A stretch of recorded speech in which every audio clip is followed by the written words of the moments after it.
Merci Eric. Donc, bonsoir à tous. Donc je suis Cécile Aubron de Brest et j'ai, le plaisir et l'honneur de modérer donc ce webinaire, qui est donc, réalisé par, le professeur Éric Maury de l'hôpital Saint-Antoine donc à Paris et qui est aussi donc, le président de la société de réanimation de langue française. Donc, merci Éric pour, ton cours. Merci Cécile. Alors Cécile, c'est très bien parce qu'elle a été mon interne il y a de nombreuses années. Alors c'est avec beaucoup de plaisir que je la retrouve aujourd'hui. Alors bonjour à tous. Alors écoutez, on va faire un truc qui n'est pas du Covid. Alors j'espère qu'on ne s'ennuiera pas comme ça. Alors hémorragie digestive haute. Alors on va rentrer dans le vif du sujet tout de suite. Un petit cas clinique qui est arrivé ce matin à 5h45. On a un homme de 52 ans qui vient parce qu'il a du sang dans les ailes. Il se présente aux urgences. Il est angolais, il est en France depuis 3 ans, il est agent de sécurité, il est partiellement francophone. Alors il y a du sang dans les selles. Alors ma première question, ça va être, c'est du méléna, vous voyez, avec les deux orthographes possibles. Ce sont des rectoragies ou c'est une hématokésie? On va faire un petit peu de sémantique pour commencer. Bon, je lève le voile très vite parce que je crois qu'on n'a pas mis le système pour répondre aux questions. Bon, l'hématémèse, vous savez tout ce que c'est du sang qui ressort par en haut. Le méléna, c'est du sang digéré, noir, hein, du sang qui ressemble à de l'alcool. Oinos, c'est le vin. L'origine de l'hémorragie, c'est généralement assez haut, c'est en amont de l'angle colique droit. Et puis rectoragie, c'est un terme qui normalement désigne le saignement qui vient du rectum, qu'on emploie de façon impropre, parce que souvent on appelle rectoragie tout ce qui est rouge qui vient par en bas. En réalité, ce qui est rouge qui vient par en bas, c'est l'hématokésie. Alors voilà, donc c'était la minute de syntaxe. On revient à notre bonhomme, il a peu d'antécédents, il a une plaie par arme blanche il y a 10 ans, mais autrement, il n'y a rien de bien important. Un alcoolisme modéré, un tabagisme à 30 paquets années, pas de traitement. L'histoire de la maladie, c'est la suivante. Depuis 3 jours, il a des selles teintées de sang, il a une sensibilité épigastrique, il n'y a pas de vomissement, il y a quelques nausées. Et depuis hier, les selles sont noirâtres et nauséabondes. Donc là, on est dans quelque chose qui ressemble à du méléna, avec un peu d'hématokésie. Et cette nuit, il a fait une débâcle de sel noirâtre et qui dit qu'il a rempli une bassine. Alors, c'est toujours extrêmement difficile avec les patients. Ils vous disent qu'ils ont perdu 5 litres ou bien, alors il faut essayer de le quantifier en leur montrant un verre, un bol, une bassine. Bon, une bassine, ça fait quand même important. Il est très fatigué, effectivement. Et il y a un de ses amis qui l'a conduit aux urgences parce qu'il lui-même était inquiet. Alors, quand le patient, vous l'examinez, bon, il est en bonne forme, il est fatigué quand même. Les paramètres sont les suivants, 82,45 de pression artérielle, la saturation, voilà, vous l'avez, le pouls est à 126, la fréquence respiratoire à 25, la température à 37. Voilà, à l'examen, on trouve la cicatrice lombaire, il n'y a pas de signe évocateur d'hépatopathie, il n'y a pas de CVC, il n'y a pas d'ictère, pas d'acide. Pas de débord hépatique ni splénique. Bon, les angiomes stellaires sur la peau noire, c'est parfois difficile. Il n'y a pas d'érythrose palmaire, ça, on peut peut-être le voir un peu plus. Bon, en gros, l'abdomen n'est pas inquiétant dehors d'une petite sensibilité. Et quand on fait un TR, il y a des traces de sang, mais l'ampoule rectale est vide. Alors, la première chose, c'est la conduite à tenir. Alors, vous avez 10 secondes pour réfléchir.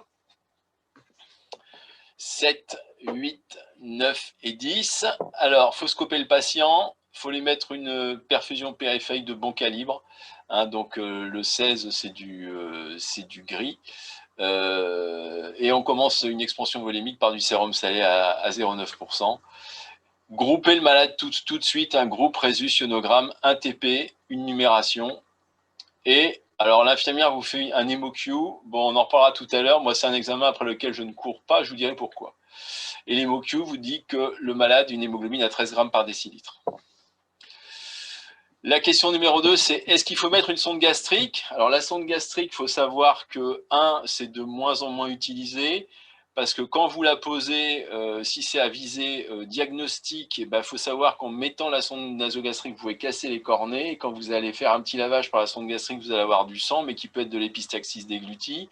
Ça, c'est le premier point. Le deuxième point, vous pouvez avoir une authentique hémorragie digestive haute active. Si elle est post-pylorique et que le pylore est fermé et que votre sonde gastrique est dans l'estomac, vous ne verrez rien. Donc, ce n'est pas une nécessité diagnostique. Et le dernier point, c'est que pour laver l'estomac, pour enlever les caillots, on a bien montré que c'était beaucoup moins efficace que l'érythromycine. Alors, la sonde nasogastrique, sortie de situation où vous avez par exemple un malade qui est choqué, vous ne comprenez pas pourquoi, vous vous dites que c'est peut-être un choc hémorragique et vous voulez chercher du sang. Bon, mais il faudra vraiment ne pas en entendre grand-chose et ça n'aura de valeur que quand ce sera positif avec le faux positif dont on vient de parler.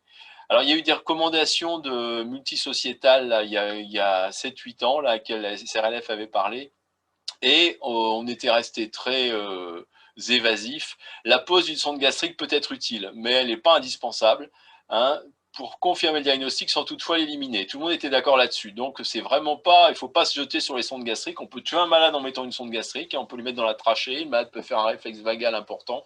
Donc, prudence avec ça. Je vous dis, la seule indication, à mon avis, qui a encore du sens, c'est le patient qui est choqué. Vous pensez que c'est un choc hémorragique, vous avez fait un TR, il n'y a rien, vous dites, il y en a peut-être dans l'estomac, je vais regarder. Mais ça n'élimine pas le saignement post-pylorique. Alors après 1000 ml de remplissage vasculaire, le patient a la pression artérielle qui s'améliore un tout petit peu, le pouls qui était à 126 passe à 115, et là il extériorise par le bas un haricot de sang rouge, voilà. C'est très impressionnant. Donc l'infirmière a récupéré la biologie, alors elle est très contente parce que la numération est à 13 grammes par décilitre. Bon, il n'y a pas de thrombopénie, il y a une petite insuffisance rénale dont on ne sait pas si elle existait antérieurement, l'urée est élevée, l'hémostase est en attente. Alors, les marbrures chez ce patient, la peau noire, c'est compliqué, mais néanmoins, on voit qu'il n'est pas bien parce que les extrémités sont froides, il y a une pageur conjonctivale, et surtout, vous venez de le voir extérioriser devant vous du sang, donc il ne vous a pas raconté des vannes dans son interrogatoire. Il y a vraiment une extériorisation de sang et dans une quantité qui commence à devenir assez importante. Bon, vous voyez que la pression artérielle n'est pas remontée, que le pouls est toujours accéléré. Alors là, qu'est-ce qu'on fait? Alors, vous avez 3 secondes pour réfléchir.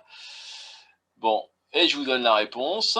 Il y a le gaz du sang qui arrive. Bon, là, le gaz du sang vous montre une acidose métabolique compensée sans acidémie avec un lactate à 5. Bon, bah, tout ça est assez cohérent. Le patient est en train d'avoir une insuffisance circulatoire liée sans doute à la spoliation sanguine qu'il développe devant vous. Alors, que faut-il faire maintenant? Alors, du sérum salé, des amidons, des IPP, de la sandostatine, des catécholamines, une transfusion, autre, une ECMO, une PCR Covid, une PCR BK, enfin je ne sais pas ce qui vous fait plaisir. Bon, les recommandations pour le remplissage, là il y a une RFE sur les solutés de remplissage dans diverses situations. Alors, vous savez que dans le choc septique, l'albumine est utilisée, elle est autorisée. Les HEA, les hydroxyéthylamidons sont strictement interdits. C'est exactement l'inverse dans le choc hémorragique, pour des raisons qui m'échappent un petit peu, puis qu'on ne va pas développer là. Vous pouvez être amené à prescrire des hydroxyéthylamidons quand les cristalloïdes seuls ne vous ont pas permis de rétablir la situation. Voilà, donc pas d'albumine, mais les hydroxyéthylamidons, vous le pouvez. Quand l'utilisation des cristalloïdes bien faite, elle est jugée insuffisante pour maintenir une volémie. Alors, il est recommandé de ne pas utiliser l'albumine. Je vous dis, c'est exactement l'inverse de ce qu'on observe dans le choc septique. Voilà, donc c'est un bon procédé mnémotechnique pour le retenir, hein. Ce qu'on fait dans l'un, on ne le fait pas dans l'autre. Bon, alors, ce malade, on va lui faire une endoscopie, sans doute. Alors, les choses qu'il faut faire, c'est que dès qu'on suspecte une hypertension portale chez le patient, hein, si vous avez un foie tranchant, une ascite, un ictère, des varices œsophagiennes, des sinus hépatiques, des ongles blancs, une érythrose palmaire, il faut être très large sur la sandostatine. Ce n'est pas un médicament qui est toxique. Et on a bien montré que plus c'est commandé tôt, plus c'est efficace. Puis deuxièmement, il ne faut pas attendre le diagnostic endoscopique pour définir un traitement par IPP. Hein, les inhibiteurs de la pompe à protons, il faut les commencer le plus tôt possible. Donc là, ce que je vous dirais, les IPP, ça ne se discute pas. La sandostatine, le patient n'a pas du tout de signe d'hypertension portale, ça peut se discuter. Alors, voilà des recommandations italiennes. Vous savez qu'il y a la réunion Baveno, le consensus Baveno, ça se passe en Italie. Et régulièrement, les spécialistes de l'hypertension portale et les pathologies se réunissent pour mettre à jour leurs recommandations. Alors, ce qu'ils nous disent là, bon, c'est la recommandation numéro 6 et elle n'a pas changé par rapport à la recommandation numéro 5. Le but initial de la ressuscitation dans une hémorragie, c'est de rétablir la perfusion et ça doit essayer d'essayer de maintenir une hémodynamique stable sans trop remplir le patient, parce que plus vous allez remplir le patient, vous allez risquer d'augmenter la pression de perfusion, de majorer le saignement, et vous allez diluer les facteurs de l'hémostase qui ont quand même un rôle important dans le contrôle de l'hémorragie tant que le geste endoscopique n'a pas été fait. Donc il faut faire de l'hémodynamique, la réanimation hémodynamique, un peu juste ce qu'il faut, mais surtout pas trop. Voilà, les concentrés de globules rouges, ça doit être donné à un patient cirrhotique pour maintenir une hémoglobine entre 7 et 8 grammes. Bon, ça, on en reparlera un petit peu plus tard. Les recommandations sur la thrombopénie, il y a peu de choses. Hein. On s'accorde à dire que quand on a moins de 30 000, il faut sans doute le faire, il faut sans doute corriger les plaquettes. Mais autrement, les choses ne sont pas très tranchées.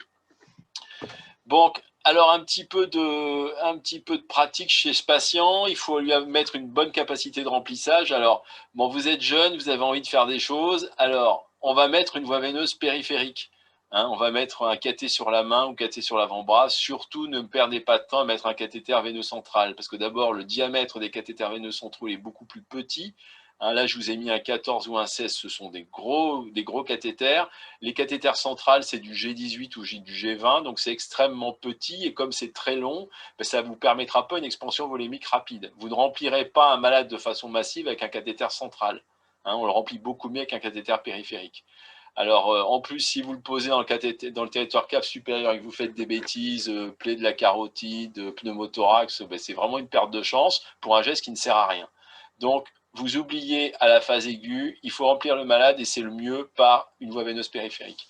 Bon, les catécholamines, normalement, elles n'ont pas de place dans le choc hémorragique à la phase initiale si le patient évolue bien, mais on s'accorde pour dire que quand on n'arrive pas à déchoquer le patient, quand il y a la pression artérielle diastolique en particulier qui est inférieure à 40 mm de mercure, on considère que c'est la pression de perfusion des coronaires et qu'en deçà, on risque d'avoir des soucis, genre arrêt cardiaque, parce que sur des amorçages ou des choses comme ça.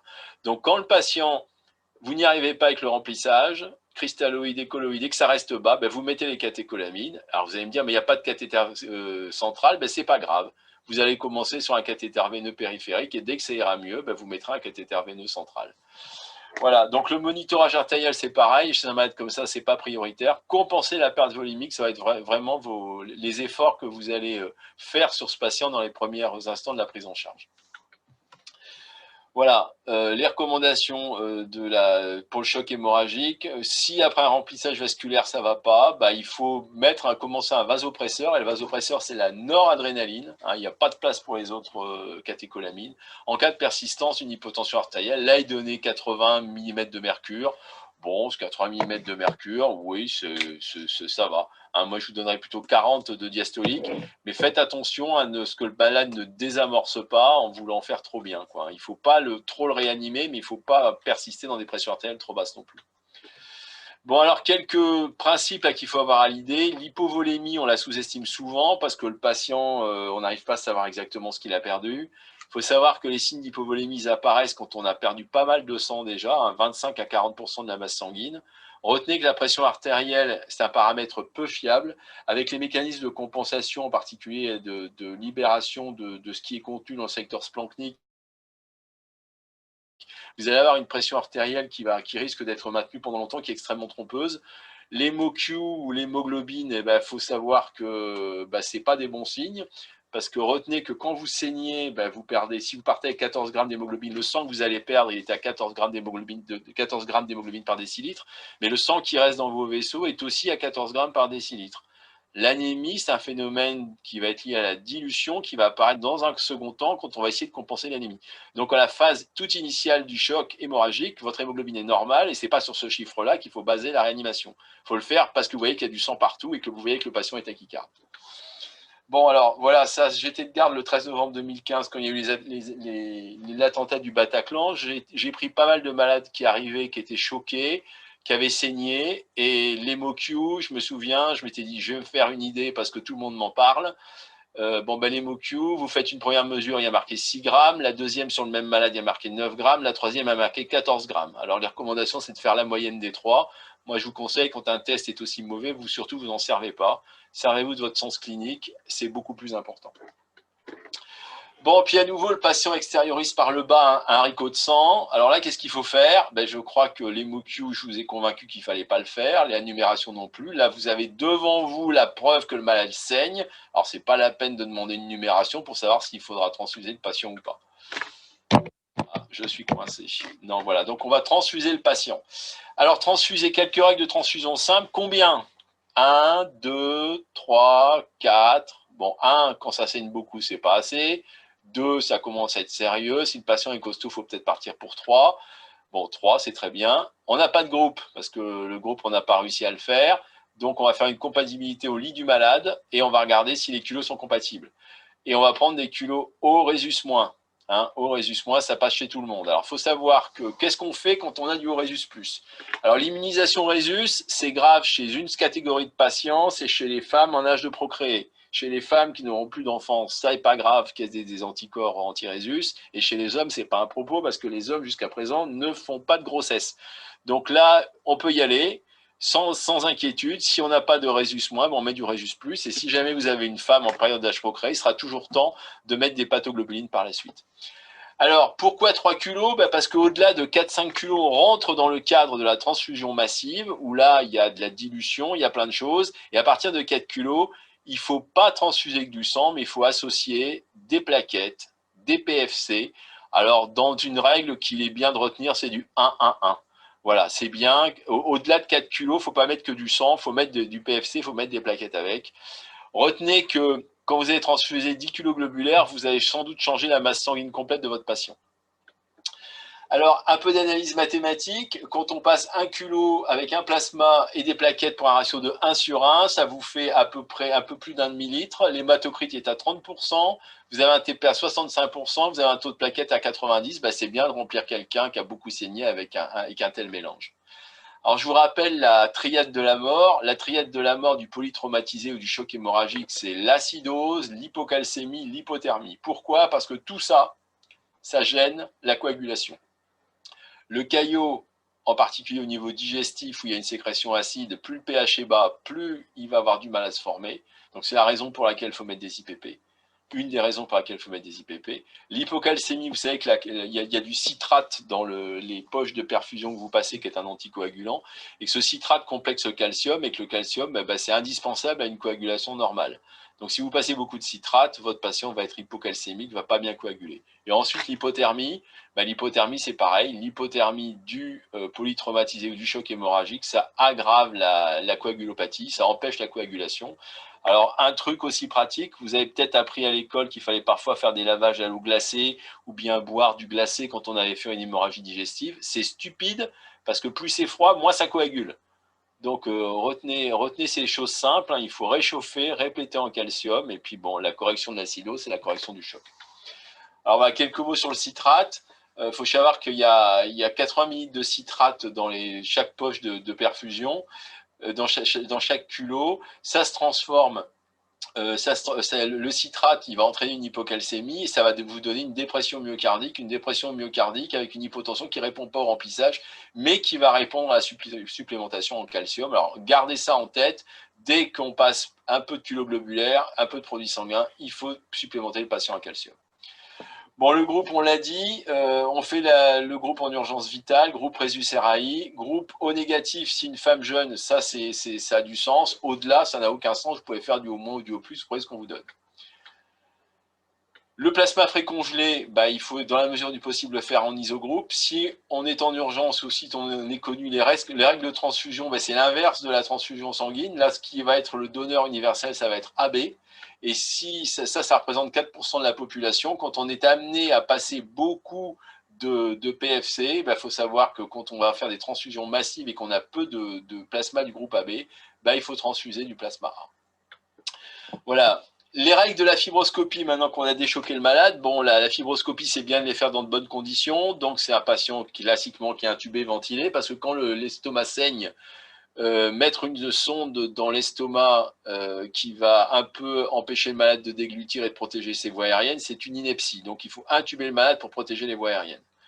Le geste endoscopique, il faut le faire dans de bonnes conditions. Donc on a l'habitude de le dire qu'il faut le faire chez un patient stabilisé, déchoqué, qui a été transfusé.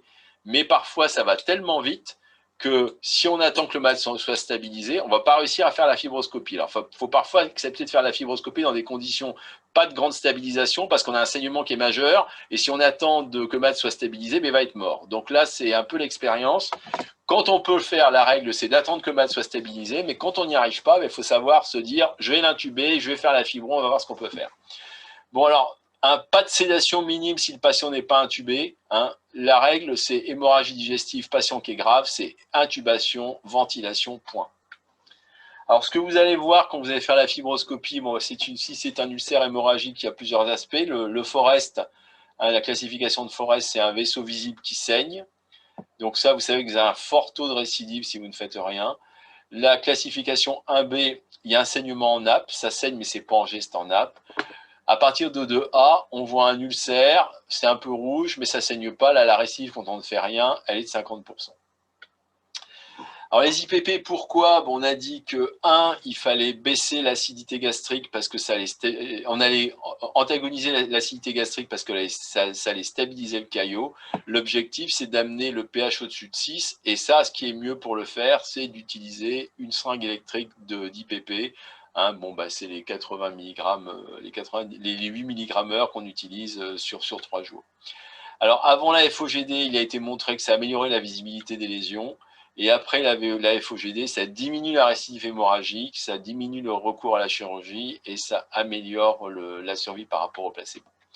Alors les fortes doses, oui. Le bolus, bon là on passe dans la pharmacologie pour laquelle il n'y a pas de réponse. Si on le met, on met 72 heures et après on repasse à une dose normale. Donc 8 mg/h pendant 3 jours et après on repasse à une posologie normale de 40 mg x 2.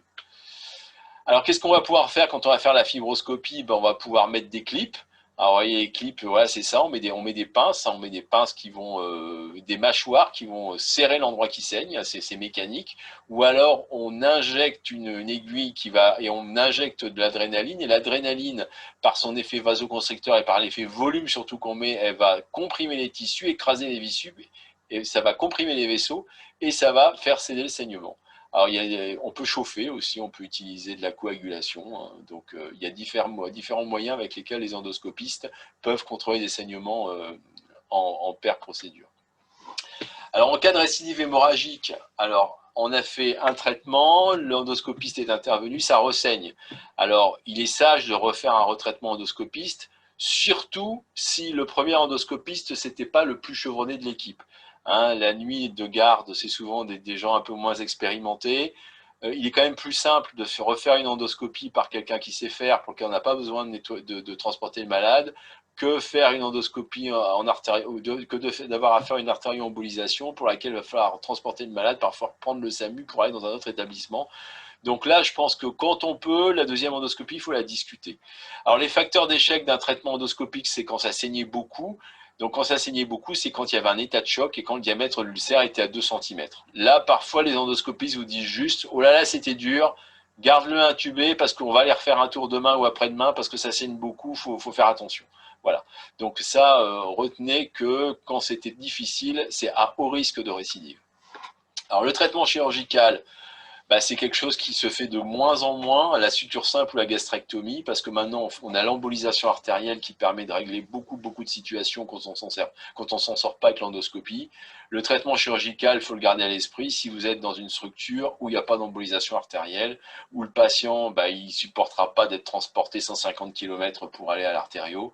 Voilà, donc endoscopie une fois, endoscopie 2 fois, embolisation si on n'y arrive pas, et le traitement chirurgical si vraiment on n'a pas d'autre solution. Alors les recommandations françaises là, dans la conférence qu'on avait faite, hein, après chez les Forest 1A ou 1B, donc qui sont à haut risque de récidive, il faut probablement proposer en première intention une embolisation artérielle sélective lors de l'échec primaire du traitement endoscopique.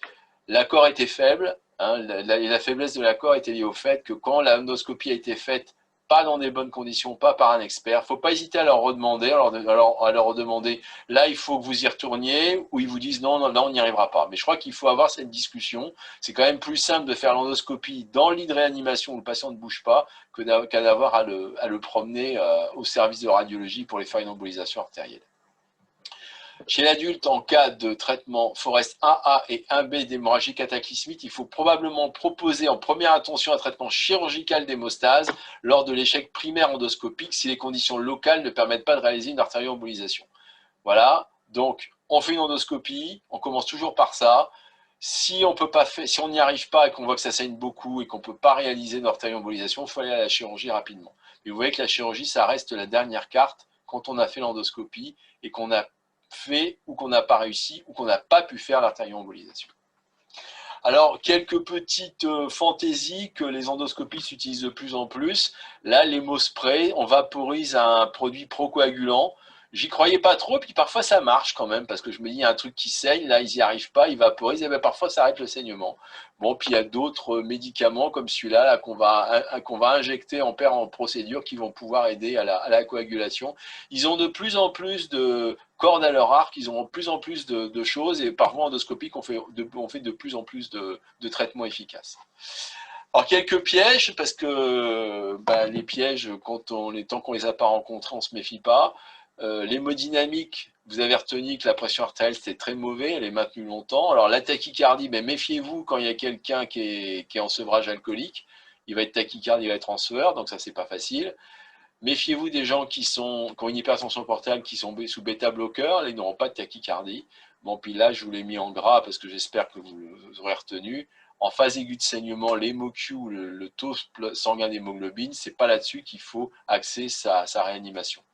Bon, puis attention aux fausses hémorragies digestives, hein, les gingivorragies, les hémoptysies, les épistaxis déglutis. Parfois, c'est pas facile. Regardez bien là, si vous avez un doute, parce que bon, l'épistaxis déglutis, on va le vomir, donc c'est pas parce que le patient vomit du sang qu'il a forcément une hémorragie digestive. Parfois, vous aurez la surprise de voir un cancer, ou bien une dent qui bouge, ou bien un saignement dentaire, un saignement sur la prothèse dentaire. Donc, essayez de ne pas vous lancer bille en tête vers des trucs qui sont complètement aberrants. Bon, les facteurs qui favorisent les saignements, c'est l'âge élevé, les AINS, l'aspirine. Les corticoïdes, ça n'augmente pas le saignement, hein, mais ça retarde la cicatrisation. Donc, ça va augmenter le saignement parce que ça va retarder la cicatrisation s'il y a un ulcère qui est déjà présent, en particulier si le patient prend des AINS. Bon, puis il y a un rôle de plus en plus important des Helicobacter pylori. Alors, les facteurs de risque prédictifs de mortalité, c'est le terrain. C'est le terrain, et le terrain, c'est l'âge, la présence de comorbidité, insuffisance rénale, insuffisance hépatique, l'existence de signes de choc qui attestent d'une spoliation sanguine massive avec un geste qui n'a pas forcément été fait assez rapidement, et puis la récidive hémorragique, que quand ça ressaigne, généralement, là, on rentre dans des malades qui sont très très fragiles. Alors, ça, c'est une diapo que j'ai pris à un collègue, là, Nicolas Carbonel, à Saint-Antoine. Ils ont regardé un petit peu l'évolution des hémorragies digestives sur 20 ans, 1980 à 2000. Alors, ils ont pris l'âge, les malades vieillissent, et c'est significatif. Les comorbidités, les malades en ont de plus en plus. L'aspirine, les gens en prennent de plus en plus. La mortalité, elle diminue. Vous voyez, c'est bien parce qu'on a des malades de plus en plus fragiles et puis on les soigne de mieux en mieux. Le recours à la chirurgie, ce que je vous disais, c'est que ça devient exceptionnel. Vous voyez, 2%. L'endoscopie, elle est de plus en plus précoce. Endoscopie dans les moins de 12 heures. Et puis 12 heures, je vous dirais que c'est bien, mais si ça peut être fait vite, quand vous avez un tuyau qui fuit, l'intérêt, c'est de mettre la rustine sur le trou le plus vite possible. Plus vite vous boucherez le trou, plus ce sera efficace. Et les transfusions de culoglobulaires, vous voyez, ça diminue aussi. Donc, c'est bien le signe que la prise en charge de ces patients, elle est meilleure d'année en année, alors que le terrain est de plus en plus précaire. Alors, des recommandations pour l'endoscopie, on en a parlé un petit peu. Il y a des recommandations qui disent que quand il faut faire une endoscopie précoce pour la plupart des patients avec hémorragie digestive aiguë. Alors, 24 heures, quand le malade ne saigne pas trop, ça va. Quand il saigne beaucoup, 24 heures, c'est n'importe quoi. 12 heures pour les malades avec hypertension portale connue ou suspectée, là c'est pareil. Bon, ça c'est une recommandation de certains qui veulent fermer les gardes d'endoscopie ou essayer d'économiser les équipes de garde. Voilà, il faut être très prudent. Nous, ce qu'on fait à Saint-Antoine, c'est que Tous les patients, on les fait sous intubation, anesthésie, ça je vous l'ai dit, et c'est le plus vite possible dès que le patient a été stabilisé, sauf si on a une hémorragie qui est cataclysmique et pour lequel ça ne va pas. Hein, voilà, le truc où on dit, bon, il a saigné, alors ça, il n'est pas tachycarde, il n'a pas saigné, l'hémodynamique est rassurante, l'hémoglobine à 3 reprises, elle reste stable, le malade est bien, on peut peut-être attendre le lendemain. Mais sur un patient de réanimation qui est choqué, une hémorragie digestive active, le plus vite vous ferez l'endoscopie, le plus vite vous pourrez aérer le saignement. Donc là, c'est des choses à utiliser vraiment avec beaucoup, beaucoup de prudence. Bon, les causes des hémorragies digestives hautes, il y a 2 étiologies essentielles, c'est l'ulcère gastro-duodénal, la maladie ulcéreuse gastro-duodénale et l'hypertension portale, que ce soit par des varus œsophagiennes, des varices cardio-tubérositaires ou par une gastrite d'hypertension portale. Puis après, vous avez pas mal de causes qui sont pas anecdotiques, mais qui sont moins importantes, pour la gastrite, la duodénite. Le Mallory-Weiss, c'est les vomissements traumatiques qui vont ulcérer le bas de l'œsophage. Généralement, c'est pas abondant, ça. Hein. Il y a un peu de sang, mais c'est pas des chocs hémorragiques. Bon, la tumeur, l'hernie hiatale. Il y a un truc qu'il faut connaître, c'est ça, là. C'est l'ulcération simplexe de Dieu-la-foi. En gros, c'est une hémorragie digestive haute, souvent gastrique ou duodénale. Ça saigne beaucoup, il y a du sang, puis quand on fait l'endoscopie, on ne voit rien. Alors, on ne comprend pas. Le malade ressaigne, on y retourne, on ne comprend pas. Et il faut savoir que l'ulcération simplexe de Dieu-la-foi, c'est une petite artériole qui est dans la sous-muqueuse, qui, pour des conditions bizarres, parfois va sortir, va se mettre à saigner. Et en dehors de ces conditions, vous ne la voyez pas. Quand vous regardez l'estomac, il n'y a pas d'ulcère, il y a parfois de toutes petites anomalies. Alors, c'est les endoscopistes, là, quand ils voient ça, ils se disent, c'est peut-être un Dieu la foi, on va le scléroser pour pas que ça recommence.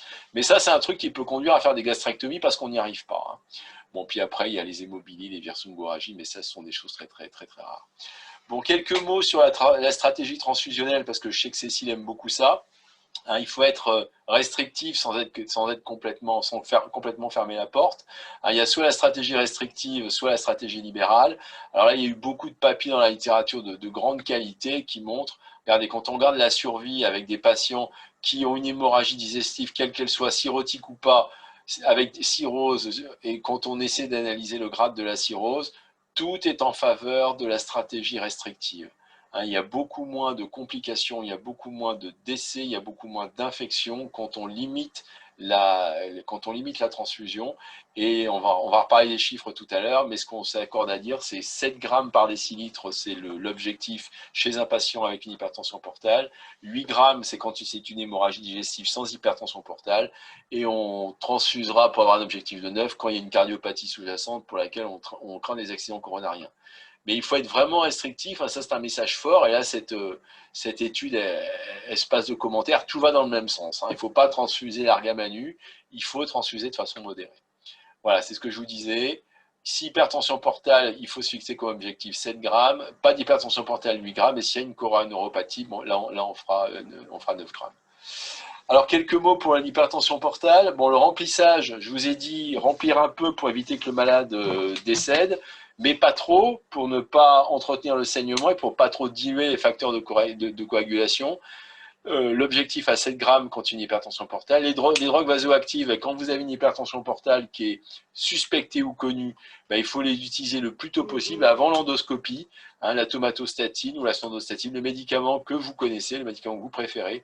L'antibiothérapie, faut savoir que c'est chez les patients qui ont une cirrhose avancée, B ou C, on diminue le risque d'hémorragie, de surinfection quand on donne une antibiothérapie lors de 5 à 7 jours. Avec l'antibiotique, alors là, ils mettent les fluoroquinolones, moi, ce sont des antibiotiques qui sont très efficaces, mais que je n'aime pas utiliser, parce que je trouve qu'en termes d'écologie, c'est extrêmement délétère. Donc, je préfère les céphalosporines de 3e génération, ou parfois la tazocilline, il faut voir. Mais chez les child B et C, il y a un intérêt sur la survie à donner une antibiothérapie de 5 à 7 jours. Puis l'endoscopie, le plus tôt possible, Baveno vous dit 12 heures, mais en réalité c'est le plus tôt possible pour traiter par ligature de VO, obturation de varices cardio-tubérositaires ou de varices gastriques. Alors voilà ce qu'on voit, ça sont des varices œsophagiennes, vous voyez, c'est ces cordons variqueux, là, alors ça c'est un stade 2, donc là il n'y a pas de signe rouge. Voilà, ça c'est un endoscope qui va permettre de larguer les élastiques. Alors c'est assez amusant, hein, le fibroscope va à l'endroit où ça saigne, on se colle dessus, on aspire.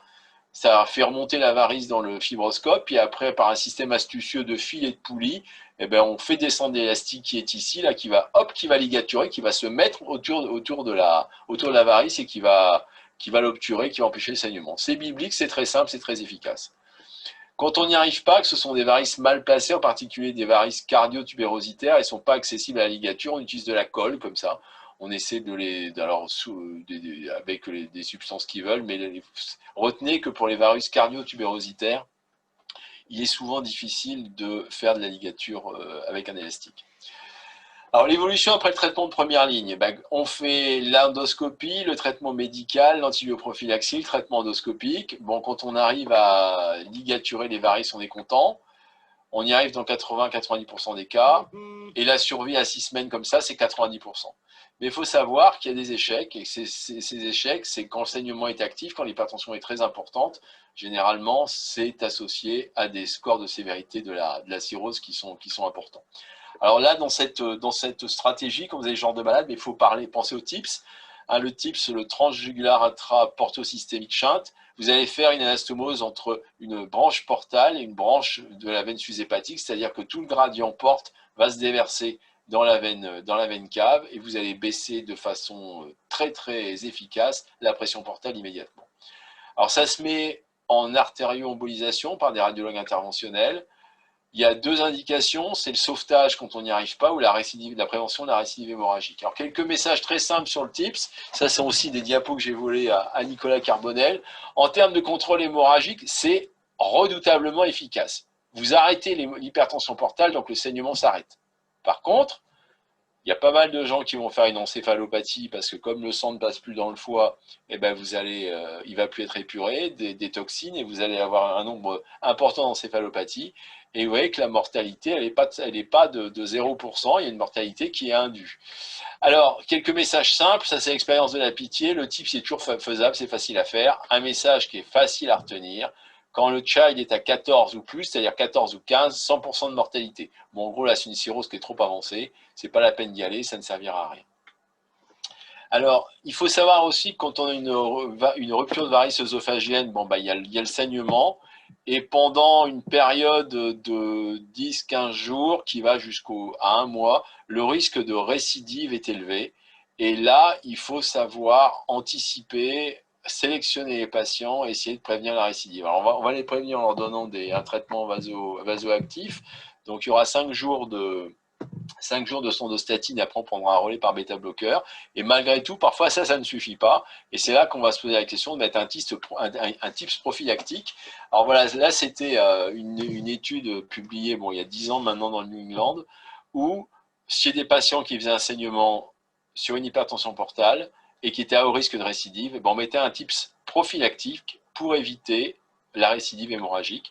Et dans ces patients qui étaient très très bien sélectionnés, vous voyez, quand on faisait le early tips, on avait une probabilité d'être indemne de récidive hémorragique ou de décès qui était quand même bien meilleure que quand on faisait une ligature de varice œsophagienne simple. Alors ça, c'est des indications qui sont touchy. Il faut aller voir les hépatologues, il faut leur en parler.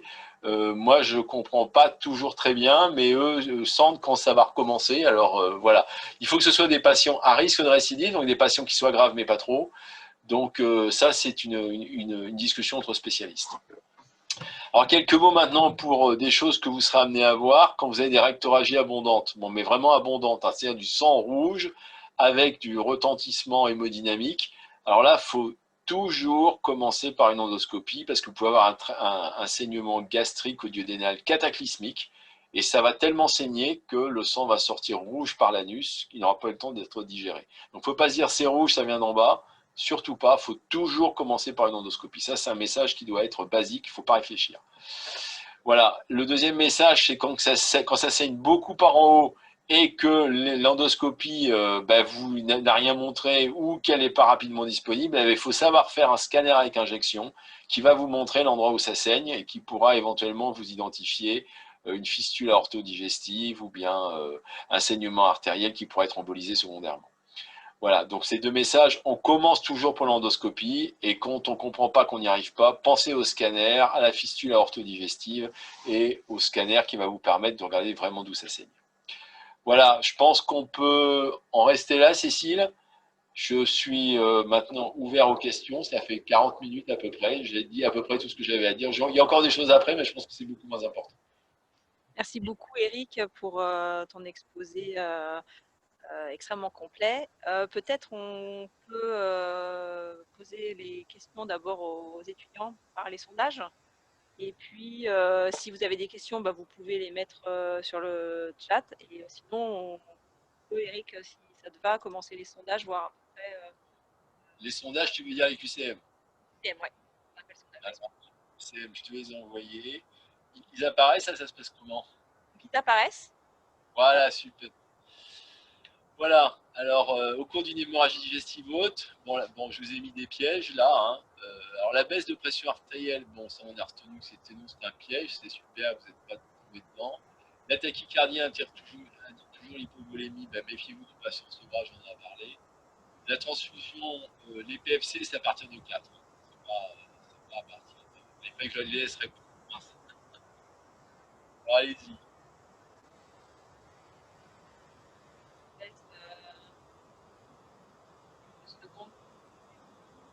On a le droit à combien de temps, Maître Capello, pour répondre aux questions? Oh, on arrête. Là, on est à 40. Comment tu dis? On va mettre en sondage.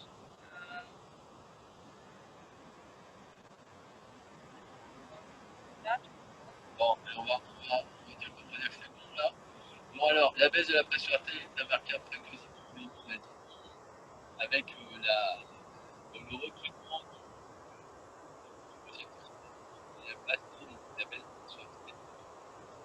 La liposuction apparaît pas vraiment pour la boîte.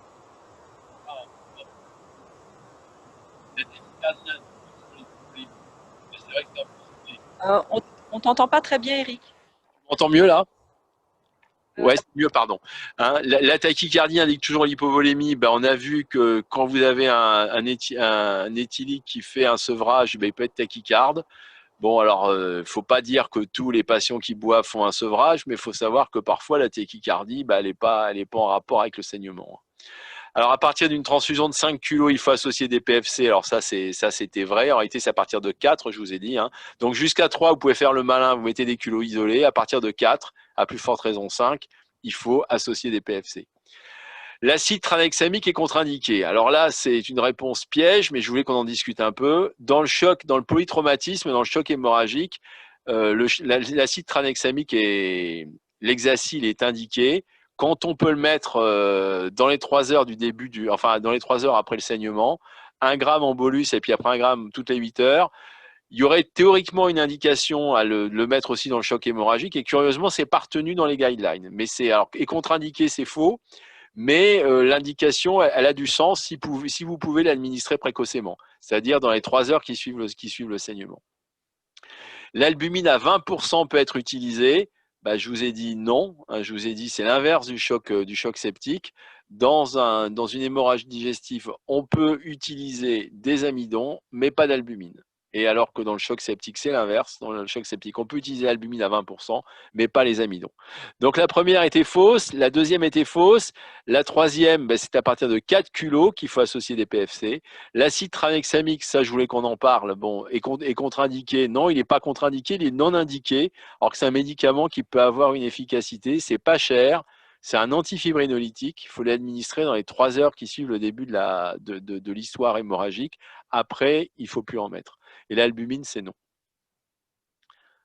Alors, juste Eric, entre-temps, Oui. il y a un étudiant qui a posé une question. Donc, bonjour Monsieur Maury. Merci. Bonjour. C'est à propos de la sonde nasogastrique chez les patients qui ont des varices œsophagiennes ou une suspicion de varices œsophagiennes. Donc c'est clairement contre-indiqué, point d'interrogation. Est-ce que c'est contre-indiqué? Non, clairement contre-indiqué, la réponse est non. Il faudra pas mettre non, si vous voulez si vous posez la question, bon bah faites une endoscopie, mais si vous posez la question, les varices œsophagiennes, c'est pas une contre-indication. Hein. Ce sera une contre-indication quand vous aurez mis des élastiques, par contre, parce que quand vous mettez des élastiques, ça tient quand même pas l'opération du Saint-Esprit, mais c'est assez fragile.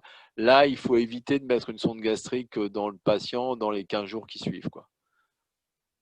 Mais la présence d'une hypertension portale, non. Mais je vous dis, l'hémorragie digestive, si vous en êtes sûr, ben, ça ne sert à rien. Laver l'estomac, c'est un non-sens, hein, ça ne marche pas.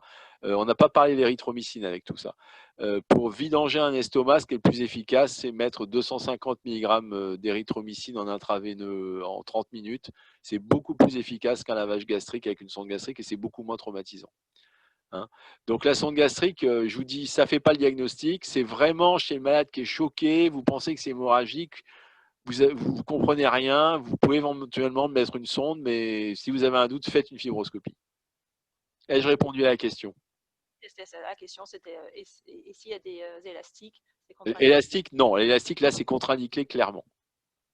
Très bien, merci. Donc, on va passer au deuxième QCM. Alors, attendez. Oups. Je vous laisse la main. Voilà, donc deuxième QCM. Voilà. Alors, allez, vous avez 30 secondes.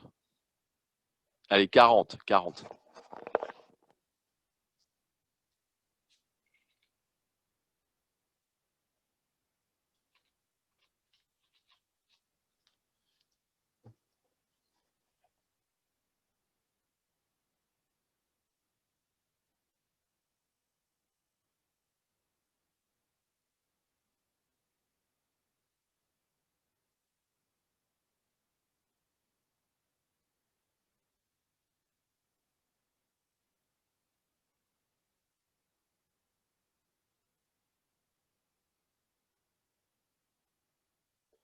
On va mettre fin au sondage, encore 5 secondes. Okay. Bon, bah écoutez, c'est pas mal. Bon, l'administration de sandostatine, hein, dès que vous suspectez l'hypertension portale, effectivement, il faut le faire. Si vous avez des signes qui vous font suspecter une hépatopathie et qu'il y a une hémorragie digestive, il faut le faire avant l'endoscopie. Ça, c'est super, il faut le faire avant. Bon, l'objectif transfusionnel, on a dit, hein, le cirrhotique, enfin l'hypertension portale, c'est 7. L'hémorragie digestive sans hypertension portale, c'est 8. Et quand il y a une cardiopathie associée, c'est 9. Voilà. En cas d'hypertension portale, confirmer un traitement par bêta-bloqueur à débuter au 5e jour. Bon, c'est en gros ce qu'on fait. Hein. Voilà, il y a 4-5 jours de sandostatine ou de dérivés. Au 5e jour, on prend un traitement relais par bêta-bloqueur pour contrôler l'hypertension portale. Voilà, donc c'est 5e jour, 6e jour, c'est une proposition qui était vraie. L'antibiothérapie de 5 à 7 jours est indiquée. Alors, c'est très sûrement indispensable chez les patients les plus graves, hein, les Child B, les Child C. Chez les Child A, il y en a qui ne sont pas encore convaincus. Bon, moi, c'est ces patients qui sont tellement fragiles que je ne suis pas un fou de l'antibioprophylaxie, mais c'est quand même quelque chose qui marche. Alors, j'aurais tendance à le mettre chez tout le monde. B et C, c'est validé. Ça, c'est les recommandations. Le A, il y en a qui sont encore indécis. Moi, je pense que c'est peut-être pas idiot. Et la dernière question, la mise en place d'un TIPS peut être préventive. Bah, effectivement, on a dit que le TIPS a 2 indications. C'est soit c'est en sauvetage, après un traitement endoscopique qui n'arrive pas à tarir l'hémorragie, ou chez les patients qu'on a identifiés comme étant à haut risque de récidive. Hein, en gros, c'est les patients qui ont une maladie assez évoluée, avec des varices très grosses. Bon, bah là, mais ça, on peut le mettre une fois que l'hémorragie est contrôlée pour éviter les récidives hémorragiques qui sont maximales pendant le premier mois. Et ça, je vous dis, c'est vraiment une indication des pathologues. Ça, c'est une discussion qu'il faut vraiment avoir avec eux. Quand vous avez contrôlé le saignement, il faut leur demander indication de TIPS ou pas. Et puis, bon, voilà. Parce que le TIPS, il faut savoir qu'il faut bien le sélectionner, il faut bien le mettre chez les bons malades. Parce que vous allez arrêter le saignement, enfin prévenir le saignement tout le temps, mais il y a un risque qui est non nul que le patient développe une encéphalopathie. Alors, si le patient ne saigne pas, vous êtes content, mais s'il est dans le coma, vous l'êtes beaucoup moins. Donc, il faut vraiment peser le pour et le contre. Et ça, c'est vraiment une discussion de spécialistes, mais c'est une discussion qu'il faut avoir avec les hépatologues. Donc là, tout était bon. Merci beaucoup, Eric, c'est, je trouve très clair. Ce que je vous propose, parce qu'il n'y a pas de questions sur le chat, qu'on passe au dernier QCM. Eh bien, allons-y. Ouais. Ça me demande un tout petit peu de temps. Excusez-moi. Voilà. Et donc, le dernier QCM est le suivant.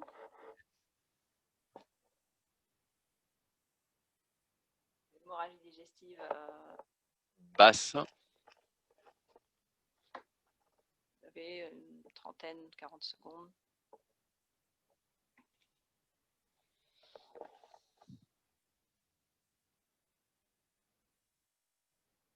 Alors la première ligne, il y a une coquille, c'est une FOGD. Hein. Ce n'est pas une FOFD, c'est une FOGD, pardon.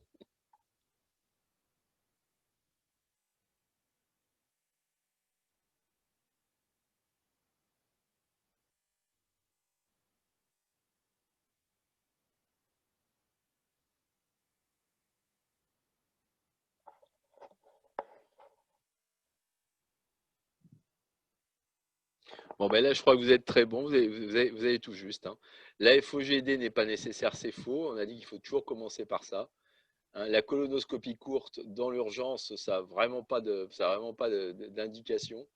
Le TDM abdominopelvien est toujours nécessaire? Eh ben non, parce que si vous avez fait une endoscopie qui vous a prouvé que le saignement venait d'en haut, ben, ce n'est pas la peine de faire un scanner. Le scanner, il faudra le faire quand l'endoscopie n'a pas été réalisée ou qu'elle n'est pas conclusive et vous pensez qu'il y a un saignement qui est très très important sur le tractus digestif bas. Bon, l'hémorragie peut révéler une fistule orthodigestive, alors ça c'est vrai, c'est pas fréquent, mais quand vous avez des gens qui ont une prothèse aortique, il faut y penser.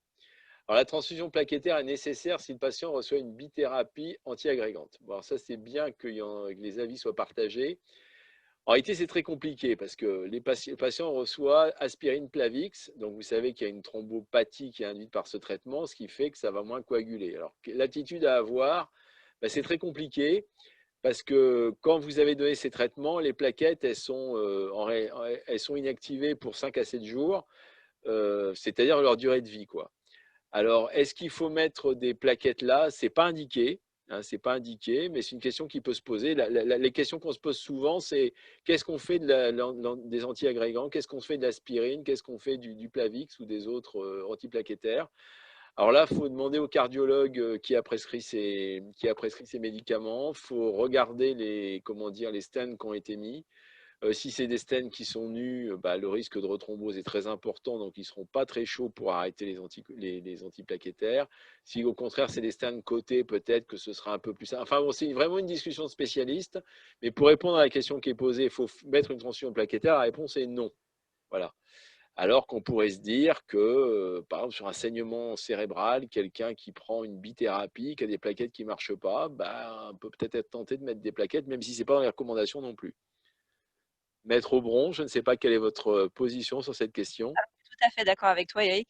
Il y a une étude, un essai randomisé pour l'AVC hémorragique qui montre qu'il y a un moins bon pronostic neurologique à 6 mois chez les patients qui ont eu une transfusion plaquettaire alors qu'ils étaient sous anti-agrégants plaquettaires. Donc clairement, c'est délétère.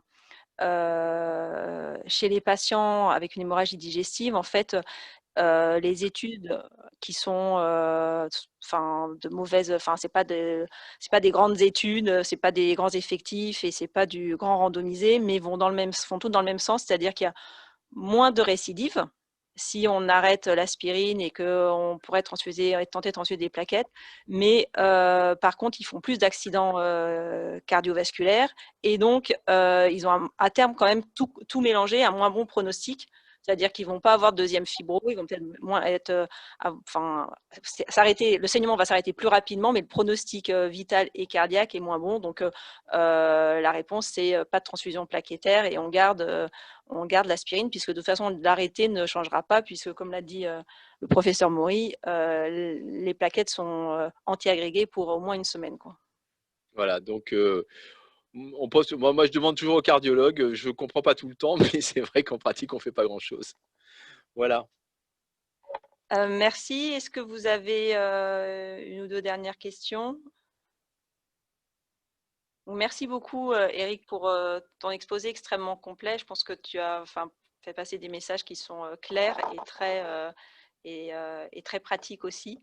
S'il y a une question, merci, en fait. Merci à vous.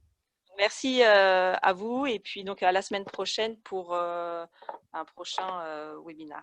Merci, Eric. Prochaines aventures. Merci, Cécile. Merci à tous. Bonne soirée. Au revoir. Au revoir, Eric. Salut, Cécile. À bientôt. Merci beaucoup.